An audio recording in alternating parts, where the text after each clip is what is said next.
Hey, what's up, guys? Matthew here, and welcome to Transcendent Films spoiler review for Rogue One. Just came out last night. You can check out our spoiler-free review. We recommend you watching that instead of this review if you have not seen Rogue One. If you don't care, then feel free to keep watching because we're going to get right into the spoilers right now. Yeah, we're going to talk about a lot of them. And Matt, probably the most CGI intensive film we've ever seen. We saw Grand Moff Tarkin, fully CGI, Peter Cushing, full CGI render throughout this whole film. We also see young Leia at the end. And you said it was CGI augmented. They got her daughter and they sort of, augmented her face. But I mean, Yeah, these and are these are some amazing feats in CGI. I mean, like, oh my goodness, Peter Cushing's character, Grand Moff Tarkin, in this film. When I first saw him, I was like, oh, so they just put like some makeup on him because I thought it was the fucking dude. I mean, he's dead, but I thought it was real. Like it's scary how real it looks. It's terrifying. Yeah, it was essentially that. It was very, at first it was almost unsettling, but like I immediately got into it because I was just like, I see, I could tell it was CGI, but it works so well. I mean, you can tell they're Well, you can notice, almost there. They're especially when almost the yeah. one thing that you can notice is like when he moves, like if he walks and or somebody brushes past him, like it isn't necessarily like doesn't look necessarily perfect because like that's very hard to do. So you can definitely notice it in his movements and sort of like his mannerisms and like how he sort of like uses his body when he talks. But I mean, they're so close to making it look real. I mean, Yeah, it's give it another 5-10 years and it's gonna be almost flawless. I mean, 15 tops because it's already so good to the point where, yeah, I mean, you can tell it's CGI, but it doesn't entirely look that way because there are some shots of him in this movie where it looks, holy shit, I mean, that's Peter Cushing. That's Peter yeah. Cushing. And I mean, it was amazing because he died in the 80s, didn't he? I believe so. Yeah. Yeah, and I mean it's scary that like they were able to get like that much detail out of him because like there's no high definition like there's no high definition like records of Peter Cushing. So the fact that they got something that they got it so perfect that they nailed it, and it, I mean, even the actor that voiced him, when you first hear him, you're a little bit like, but as it gets throughout the movie, it gets better and better. Where he starts to sound a little bit more like Peter Cushing as Grand Moff Tarkin, and I mean, this guy nails it, and like the character really pays off because he plays a pretty big role in this film. Like he and it was makes pretty. sense. Yeah. And it made sense because like Mitch and I had said, like in our last review or our spoiler free review, that when there are moments where like there could have been opportune for Darth Vader, they replaced him like those moments. That's where Grand Moff Tarkin was, and Yeah, it made it more works. sense. It made more sense because Grand Moff Tarkin, I mean, he believed more in the Death Star. Obviously, we saw in New Hope. I mean, Vader, he never really cared about the Death Star. He's never cared about the Death Star. That fit in well with A New Hope because Grand Moff Tarkin, is very proud of the Death Star in A New Hope. He's kind of like the front man for that, and him and Vader kind of fight over it. And this film really explains that well, why there's that kind of tension between them and, over the Death Star. And Grand Moff Tarkin is always trying to, be like one up people. He's always trying to take advantage of people. He's always trying to have the most power that he can, right? So and the comment actually on the Empire, there's like as much order as there actually is in the Empire, there's corruption, there's evil, and like Ben Mendelsohn's character Krennic, essentially what he's trying to do is he developed the Death Star with a team who is led by Galen Erso, which is Jyn Erso's father. He's the main scientist that figured out how to use kyber crystals to design the weapon on the Death Star. And Krennic is the director of this operation. He's basically the spearhead. He's the one who's been pushing the development of it, and kind of taking credit for designing it from Galen Erso a little bit. I mean, the Empire is aware that Galen is like, that Galen, designed the technology that built the super weapon using kyber crystals, which kyber crystals are the same crystals that Jedi use in their lightsabers that give them that power. So like it adds more depth to it. It makes you understand a little bit more like why the Death Star is as powerful as it is, because they're using kyber crystals to build huge amounts of them too. Yeah. And also the interesting thing is Donnie Yen's character in this movie, he's sort of a kyber crystal fanatic. He's sort of like he's a guardian of the temple, essentially. A guardian or some sort of like he like worships the crystals, and he's very, into like the Force and Jedis and stuff. And Essentially, what I like to see them as is monks that were force sensitive, that weren't trained to become Jedi, but rather to protect the temple. They're force sensitive who are not Jedi, and you can definitely tell that you can definitely tell that Donnie Yen's character, True Imwe, he is very force sensitive. He can feel the force. He flows through with it, and it adds more magic and more mystery and more the spiritual nature to the force, like it did in A New Hope. They used it so perfectly in this movie, how they utilized the force, because the force kind of takes a back seat through some of the movie, except through Darth Vader and through True yeah, Imwe. I mean, like throughout the whole film, they mention it. Like they're always saying, "May the Force be with you," and they're always acknowledging that it exists, right? Because I mean, but it isn't. This isn't a Jedi-centered film, right? This is about Yeah, just and sort of ordinary people. Maybe they're kind of extraordinary. They have a lot of skills, but I mean, like Jedi's aren't really in this film. They're mentioned about other and than Vader. They speak about them. They mention Obi-Wan Kenobi and at it one point in the film. and it makes a lot of sense. It adds more. It bolsters that theme in New Hope when what were they, that council that was aboard the Star Destroyer or aboard the Death Star, and Darth Vader walks in and like basically, you're the last of this religion and whatever, and it adds more to that because like in this universe the Jedi are gone. There's nobody out there who Yes. practices it. There's only ever two Sith at like the very least, Yeah, the but rule of usually two. at the very most. And so, like, there are only a few trained Force users in the galaxy. Of course, like, the Force has become part of a myth. The Force no longer, Force sensitive people no longer exist. So it kind of like isn't And all that present anymore because not a lot of people are aware of it. It takes place 19 years later, so it's a it's a so while after what Anakin did to the younglings. yeah, It's been so a while since that happened. so now you have like 19-year-olds who were born at the end of the Clone Wars who are like in a galaxy where they don't even know what the Force is, and it Exactly, yeah. Jen yeah, and Erso's it character feels is that way. aware of it because she carries around at the start of the movie. We see her; she gets a kyber crystal from her mom, and she says, "The Force will always be with you. Don't forget the Force." And she wears it her whole life. So, like, Jen Erso's character has always been sort of like aware of the Force, but she's never really seemed like she's believed in it that much. And the only character that's really sort of believes in it is, or at least at the beginning, is Donnie Yen's character. I mean, he is very much believes it, and he is more than just sensitive. I mean, like he can use the Force pretty well. Like he does a lot of these incredible things. There's that one point, Matt, where a um he shoots a TIE fighter and it crashes into a turret, and it's And like in this insane and shot. I keep in mean, mind, his character is blind, like very yes, blind. his character is blind, so like he taps into the Force to do all of the things he does. So, Mhm.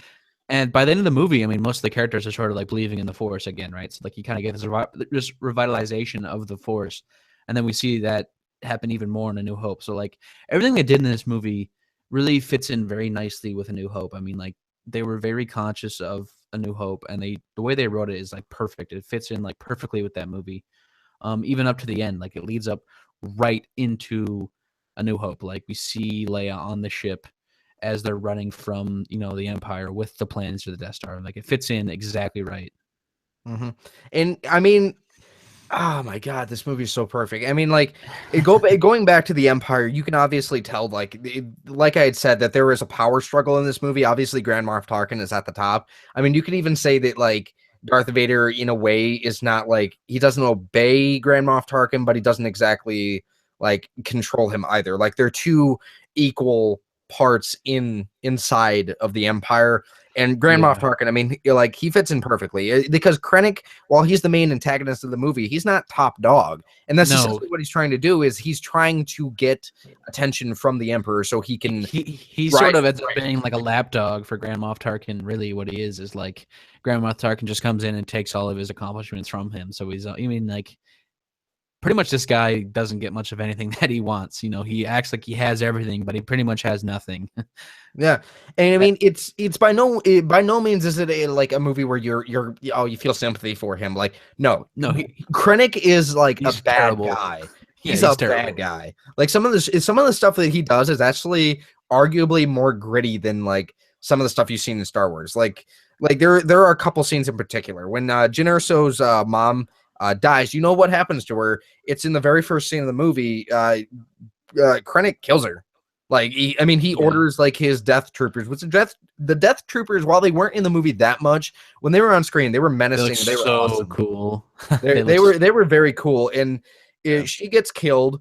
And then there's another scene in the movie where like, He gets all uh, the engineers executed. Yeah. yeah, when he gets all the engineers on the Death Star kyber crystal refinery, he orders them all killed, and like it was, oh my god. I mean, Krennic is a bad guy, and when he dies, it felt so poetic because like I started more and more realize about it when Grand Moff Tarkin orders them to destroy it to destroy the Citadel on Scarif, which is a Imperial planet. I mean, it's like Imperial as Imperial goes. It's a remote planet with no It's like indigenous one of their species. strongholds almost. Yeah, Yeah. it's one of the most important strongholds, and Grand Moff Tarkin orders to destroy it with a very unpowered but not fully finished Death Star to destroy the city.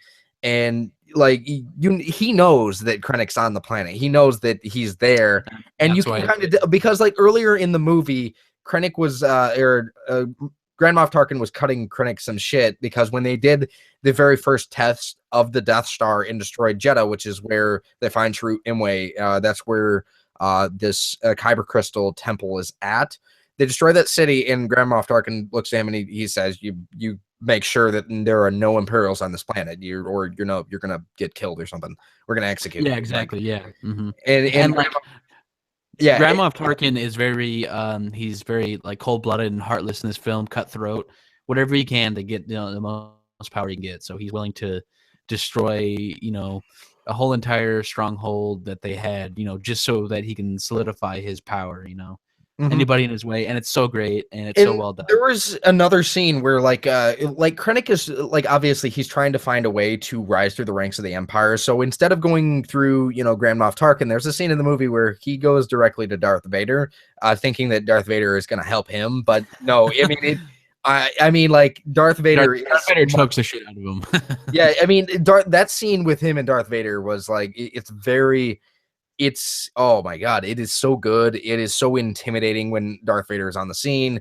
I mean, there was Mhm. one scene in particular we'll talk about in a little bit with Darth Vader, but Darth Vader, he's very cold-blooded. I mean, he's arguably even worse than Grand Moff Tarkin. So he basically says, "No, you get back to your fucking job. Like, you leave me the fuck alone." And he Yeah. almost chokes him to death. And obviously, I think that Vader, the only reason why he didn't is because he recognizes that he still kind of needs Krennic.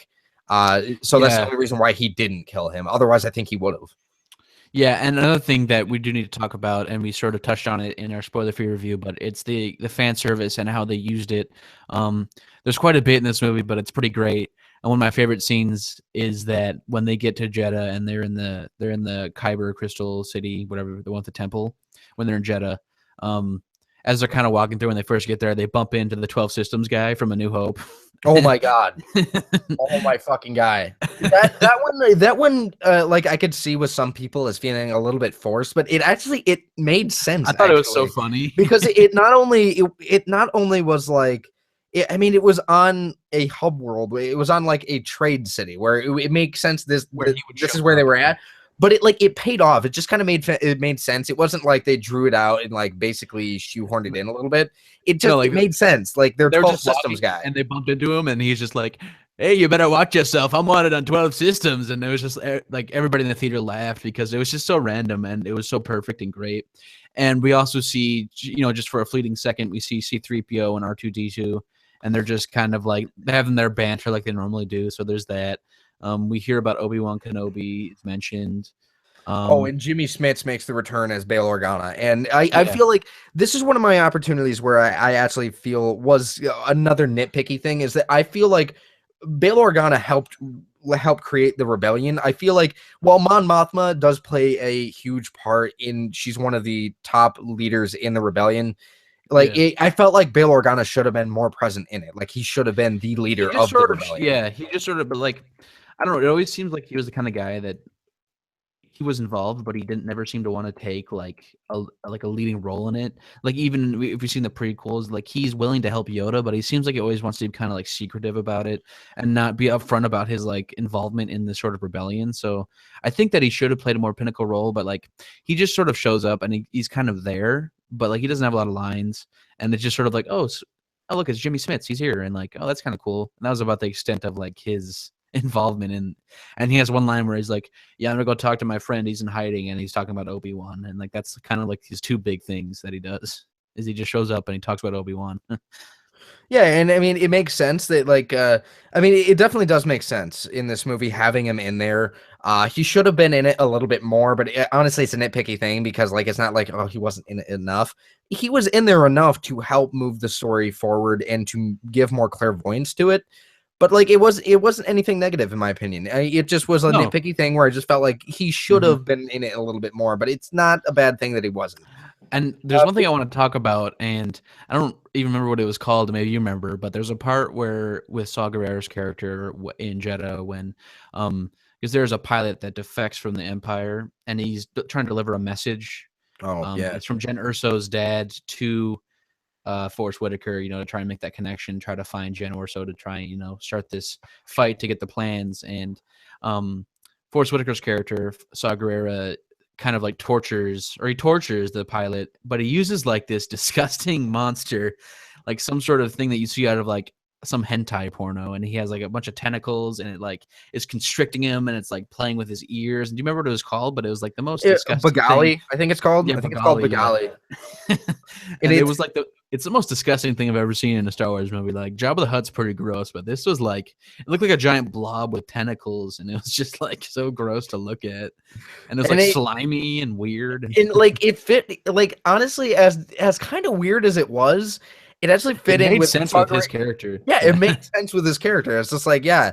And like I remember in the movie theater, I turned to Mitch and I said, well, Saw's like this because he was sitting there playing with Bugali. Because essentially, if you're like, Bugali is like this, I don't know, like this mind reading like creature, and it essentially it attaches its tentacles to your head and it just like reads your minds, but it gets to the point where it can like destroy your mind. And like I turned to Mitch and I said, like, he's just playing with That's why Forrest Whitaker is like this, yeah. That's why it's crazy as shit.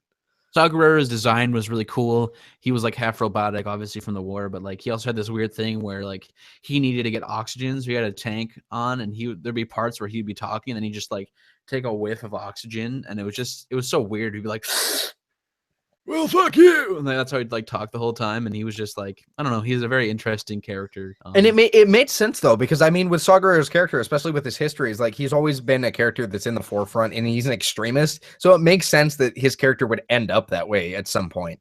Like he destroyed and like half android, half human. Yeah, and like and for anybody who's wondering, like, okay, wait, in the trailer he's bald, but in the movie has like in other parts of the trailer he has hair. Like, what the fuck is that? Well, he starts off as bald in the movie 19 years before. Yeah, so this movie when it opens, Jen's still a girl, and then you see Saw Gerrera. He's younger, has shorter hair, no beard, and then 19 years passes, and then he's like a fucking lunatic living in like a hole. He's gone insane with his like extremist views, and he has this like giant crazy afro and beard. Mm-hmm. And I mean, honestly, it makes sense that his character would kind of like change in his look a little bit, especially like where his character is like gone, like he's much more destroyed than he used to be. So I mean, it makes sense that he would be a little bit like crazy. Yeah. I mean, he's not like crazy. It's not you're gonna see this movie and be like, why the fuck is Gollum in this movie? No, it's nothing like that. It's just like, it feels like his brain's just a little bit addled from war. And like, you can obviously still tell he's a coherent character. He has his motives. It's just, he has like these weird quirks, and he has like these weird mannerisms. And you can tell like, he's just a little bit addled from war. And I did want to talk about this. You mentioned in our spoiler-free review, and also in this one, about Matt and I were sort of like struggling with how this was going to lead into A New Hope. Sort of like where are they going to end this? And I thought it was perfect. They let it almost right into A New Hope. And, there's a scene where they're running through the ship and Vader's boarded it, and he's like killing all of these rebels, and they're like passing this, the plans from rebel to rebel, and they finally get it to Leia. And then, we just see her standing there everybody knows it's Leia, and it pans around, and it looks like Carrie Fisher from the 70s, and I was like, holy shit! And Yeah, it sounds and that's the cool thing is that like it didn't like just look like, oh, it just looks like Carrie Fisher. No, it looked like Leia from New Hope, like yeah, Leia from New looked Hope, like looked like like Carrie Fisher, it was Leia, circa it was weird, no, 1977. because like the way because they used her daughter and then they added some like I don't like you can't tell it was CGI enhancements at all. I'm purely just guessing because her daughter looks a little she looks like Carrie Fisher when she was younger, but like not completely. She still like is her own Yeah, person. So I'm guessing they added some visual effects, some CGI enhancements to make her they had look. to because it I mean, like looked perfect. exactly like Carrie Fisher from A New Hope. Like the skin color, the hair, like I mean, what lipstick she was wearing, like the size Yeah, of her eyebrows, like I don't know, her eyelashes. She looked and exactly like, and and I took a step back and I was just like, holy shit, this is yeah, Leia. This is New Hope now. And and like, it, it was and perfect. then the ship, so like that is that escape ship that they get in and they fly away with. It drops out, they fly away. We see Vader run there, and that's how it ends. So like we don't exactly know how long like it takes, how long that chase lasts. It I could don't think be, it's too long. I was maybe like a day or so yeah, because the destroyers are right there.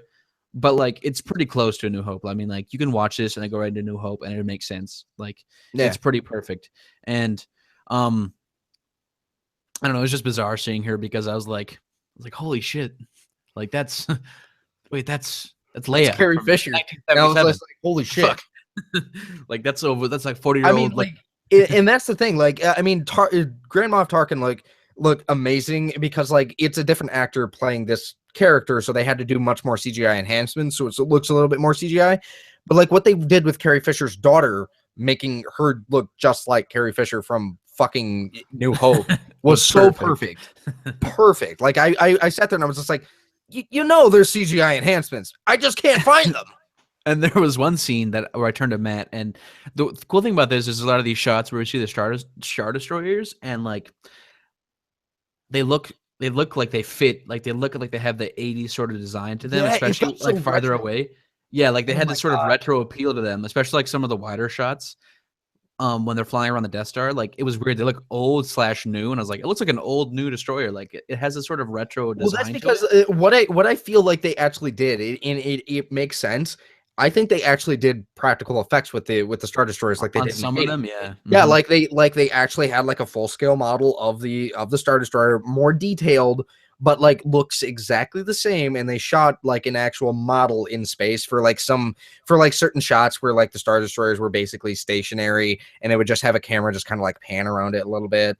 And it was, I mean, there was one shot in this movie that looks beautiful. It looks like a spaceship in space of that size, and it's so beautiful. And it's like Yeah. it's this one scene where they're putting together the dish of the Death Star into the actual sphere, and like there's a Star Destroyer that's actually like peering around the shadow, Yeah, and it looks that's the shot I was talking about. Yeah, I was like, yeah. that looks like it's from the 80s or like from the 70s. Like that looks like it's retro, and it looks so cool. And it's great because we hop around to a bunch of different planets in this movie. We see a lot of really cool environments, and everything looks really beautiful. And like the sequences in space look amazing. And the one thing I would look really great is like Donnie Yen's fighting sequences were so clean and they look so great, and like they were filmed so well.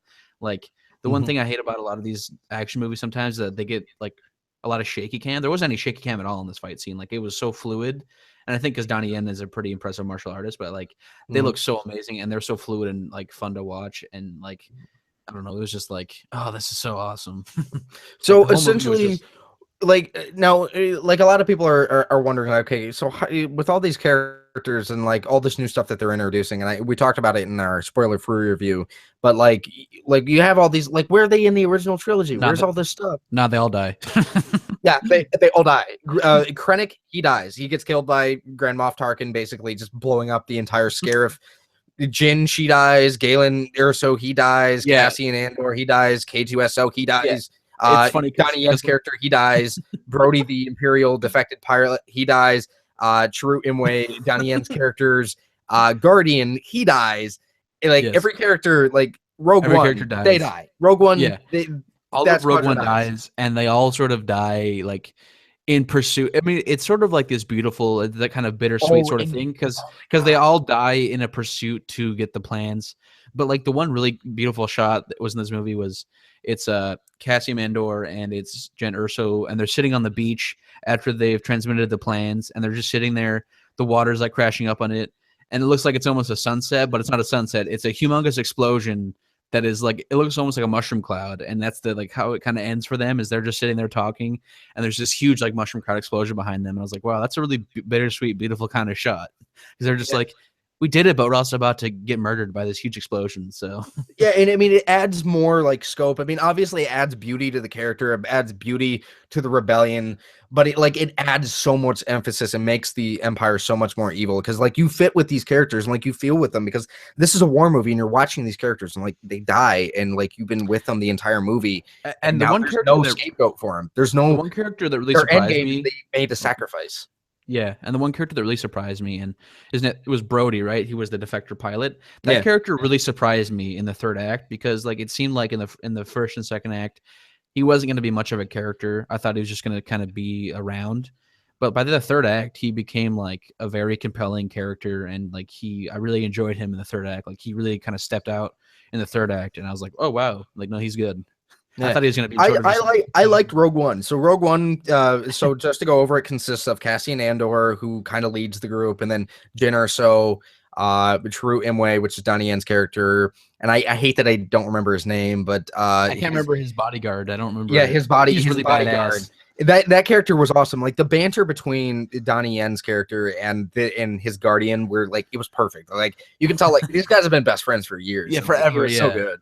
And K2SO and Brody the pilot and like I mean my God, I mean Rogue One is K2SO awesome. is definitely probably the one of my favorite characters in the whole movie.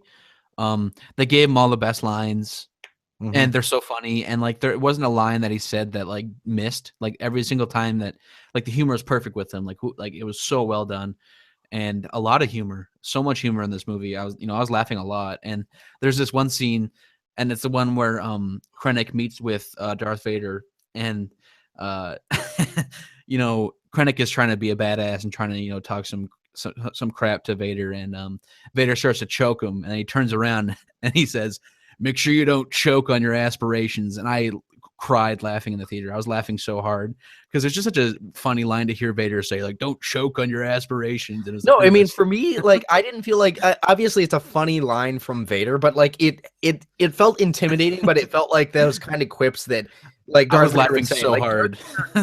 Darth Vader has like a dark humor like that, like he said stuff like that. If you remember, like Especially what was in it in like Empire Strikes Back when like mhm. that one admiral character, like we lost the rebels. I'm gonna have to apologize to Lord Vader, and it's like he like Darth Vader chokes him to death, and then he just looks down at the body, and he's just like apology accepted. Yeah, and there's a lot of humor, especially in the Force Unleashed series with him. I mean, he has a lot of humor. It was just so funny to me to hear that, and like, I don't know if it's supposed to be a joke or not, because not a lot of the people laugh, but I was dying laughing. I thought it was so funny when he said it. But yeah, so like, there's a lot of perfectly timed humor in this movie. It's really enjoyable. Like, they took what Force Awakens tried to do and did it a lot better, especially with the humor. Like, they took it to another level and they did it a lot better. And all around, it's a far better movie in my opinion than Force Awakens. Um, Although a lot of the big time critics seem to disagree with that notion. They think that Here's the thing. I think it's just part of like a Star Wars hype train. I don't believe the negative reviews. This is a very, very good movie. I think that a lot it's of really well people like, crafted. It's really yeah, well put like together. it's Star Wars. So like for me, I think it's just all a marketing ploy. I really don't think that this is a bad movie at all. I think it's one of the best Star Wars movies ever made. It's easily one of the best movies of the year. Like it's so perfect, so well done. Like anybody who's dissing it, like I watched a review or not watched I a think review, but I they're just trying to get some views or whatever. yeah, they're just trying to get some reads because because like which is more stand out? Like, oh, people are saying Star Wars is fucking great. Wait, somebody said it's terrible. I gotta know why. And then as soon as you click on that article, they get money from sponsors because you read their article and whatever. I mean, like, for me, you can't even put Force Awakens and Rogue One in the same sort of like box or the same league. Like, Rogue One is substantially better than Force Awakens in a lot of ways, like in the way it was crafted, the characters, the story development. It's leagues better. Like there's a lot of issues. Like Force Awakens is great, don't get me wrong, but like Rogue One has a lot more going on with it. There's a lot more characters you can like sort of identify with. And it's more enjoyable for me to watch because Rogue One's great, but it's a lot of the same sort of stuff. You know, it's just sort of like a recycled New Hope Mhm. when you really get down to it. Oh, and there's Mitch. There's two more things I gotta talk about real quick. One is the space battle at the end of this movie. It's we didn't Oh get a my space battle in goodness, Force Awakens. For it's me, so the space good. it's so good. For me, I think the space battle in this movie is the best out of the entire Star Wars saga. I know some people think like it's hard to decide about that because like Return of the Jedi's space battle is so fucking good, and Revenge of the Sith, I think the space battle at the beginning of that movie is so damn good. But Yes. oh my god, Rogue One's is on another level. I mean, it adds more to it. It's so good, like how they filmed it, like the power of it, and like they bring an entire rebel fleet to go deal with the Empire, but like this is an Empire controlled planet. So yeah, there's quite a few Death Star or not Death Stars, but there's quite a few Star Destroyers. There's a shit ton of fucking TIE fighters. So while you have this Yeah. massive fleet, and they all look the best that they've ever done, in like it's filmed the best way ever, and the visual effects and special effects are amazing. So Mhm. in like obviously the rebel fleet gets obliterated, they get destroyed, but like they do some damage. And there's one Yeah. ship in particular, you never hear about it before, but like, oh my god, I love this ship now. And The that's when Corvette Hammerhead or whatever, the the Hammerhead Corvette. Hammerhead Corvette. It's this little fucking ship that's basically it's shaped like a hammerhead. Now everybody's seen this ship Like a before. hammerhead shark, yeah, essentially Yeah, is what it's supposed to be like. it's the it's the same ship that was like the Republic ships in KOTOR. It's those ships, but they just call them Hammerhead Corvettes in this, and it rams into the side of a Star Destroyer and pushes it into another Star Destroyer, and two fucking Star Destroyers fucking Crash and crash burn. in. Oh my god, they Yeah, crash into it's Scarif, so and it's awesome. And like fucking amazing.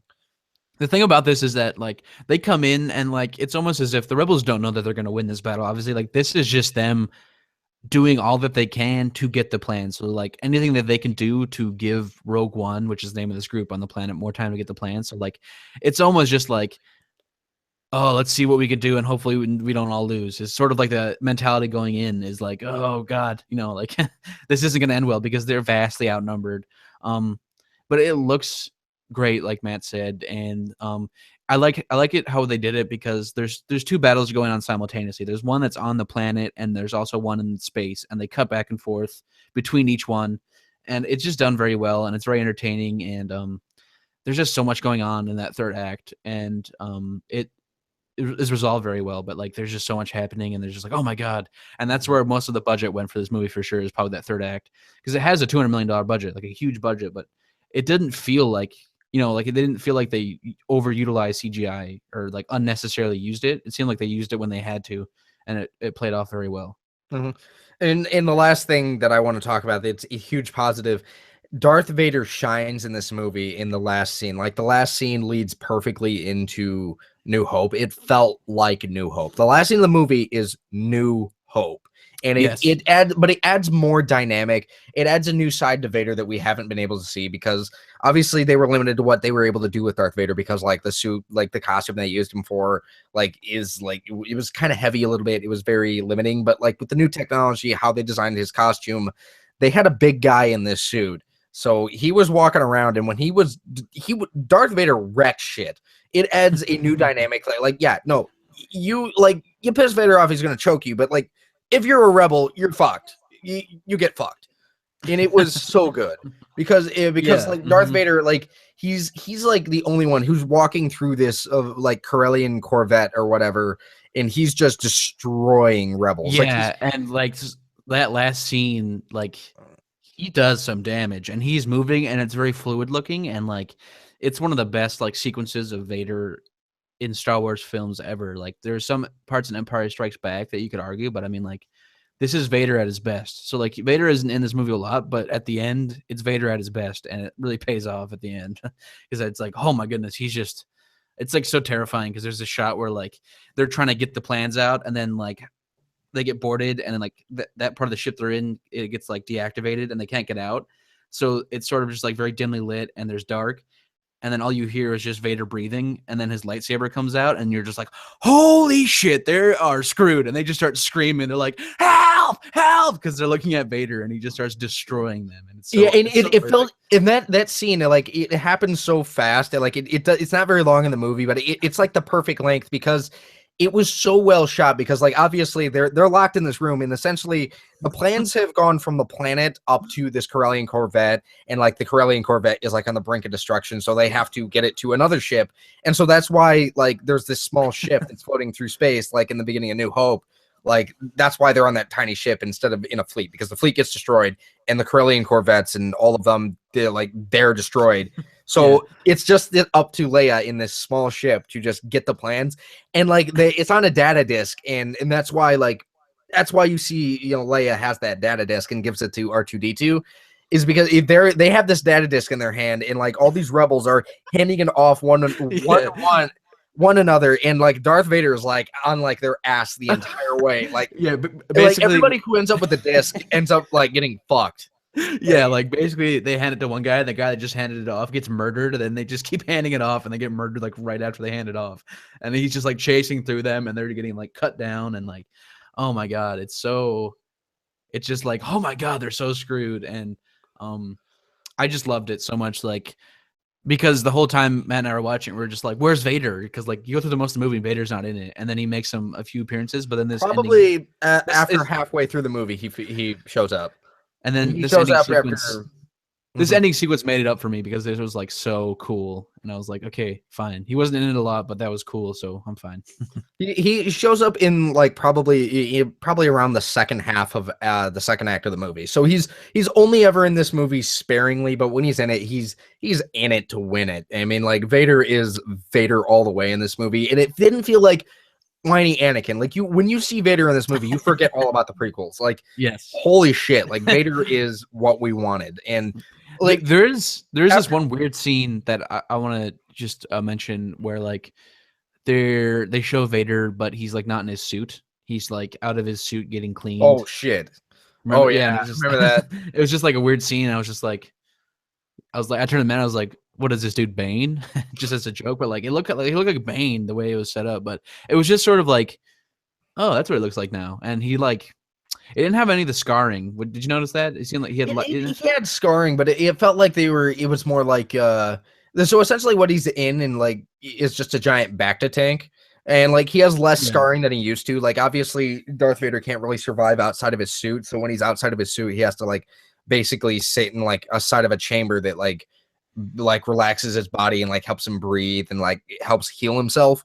And so like you can like his body doesn't have like the like charred skin like you saw at the end of Revenge of the Sith. It's like it's almost repaired, but it's like not entirely there yet. And like Mhm. you can, and like the one thing I noticed is like this guy's a big dude, like because he has like muscular definition, like especially because Yeah. like the Like, way that they have him like sprawled out is like he's like in this machine that like has like his arms being held up and he's like being like held in this inside of like this cylinder, and like he's a muscular dude. Like this guy's yeah. fucking huge. It's like Anakin if he got ripped, is what it Yeah. looks like. It's like a ripped Anakin.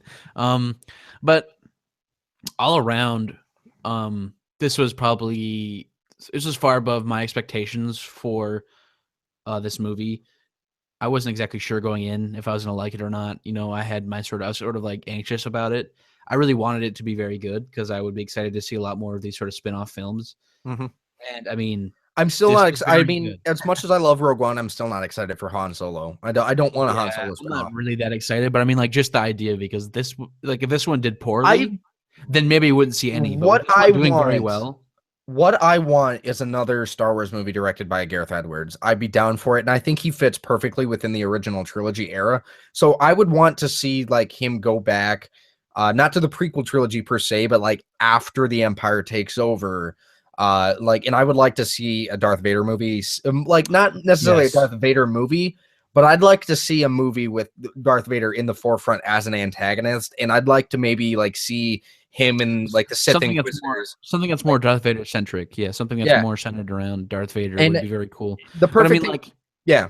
this movie made almost 70 million on its Thursday opening, Mhm. which is pretty big. I mean, that's pretty close to, I think it's more like 65, but it's pretty close to Force Awakens. So I mean, this movie is doing very well, which I think bodes well for the fact that we're probably gonna get a lot more of these movies because if it pays off well for Disney, then they're going to keep making them, which is exciting because this one is very good. And now there's so much they could do. There's so many more storylines they could do if they wanted. There's so much more that they could expand on.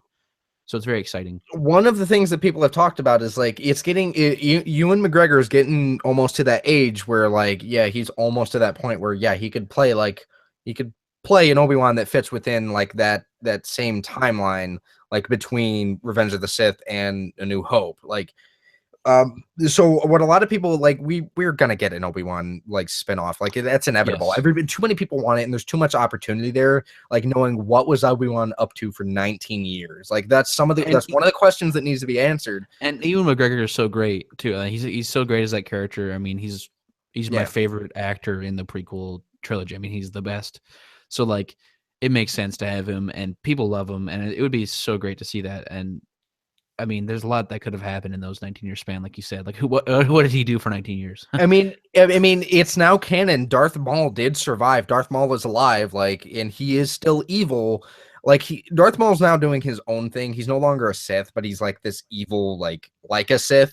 Still uses a lightsaber. He's still an evil asshole that uses the dark side. But like, I would be down to see a showdown between Obi-Wan and Darth Maul again. Like, there has been talks that like, some rumors between some people that Darth Maul at some point is going to go back and return to hunting down like Jedi and like going to like hunt down Obi-Wan. And like that, honestly, I think that would make sense considering like Obi-Wan's the man that fucked up his life. Yes. That'd be really fun to see, like sort of that final showdown maybe between them. Yeah. But Rogue One for me, definitely second best Star Wars film I've ever seen / made.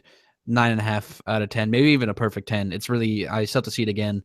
And I know, Matt, you are probably pretty solid on a 10, right? Like, you think it's pretty... I think it's a 10. For me, it's a 10.